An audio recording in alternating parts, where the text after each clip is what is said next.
మరి రేపు పొద్దున్న భవిష్యత్తు కోసం తల్లిదండ్రులు ఎందుకు ఆలోచించట్లేదు? కదమ్మా! పుట్టాడు ఆనందం. పుట్టింది ఆనందం. ఆ ఆనందం కలకాలము ఉండాలి అంటే, ఆ బిడ్డ ఆత్మ పాతాళానికెళ్ళకూడదు.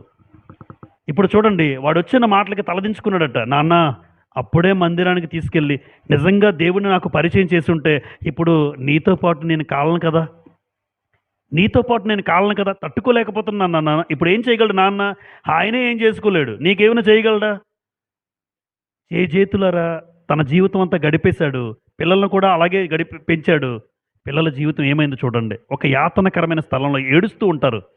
నిజంగా మనకు పుట్టిన పిల్లలు ఏడిస్తే తట్టుకోలేరు ఏ తల్లిదండ్రులు నాకు తెలిసి. తట్టుకోలేరు. నీకు లేకపోయినా తెచ్చిపెడతావు. నీకు లేకపోయినా చేస్తావు. మరి ఇంత భూమి మీద అంత ప్రయాసపడి, అంత ప్రాణంతో పెంచుకున్న పిల్లలు పాతాళానికి ఎలా అప్పగిస్తున్నావా? ఎలా అప్పగించగలుగుతున్నావు? పుట్టుక వరమే.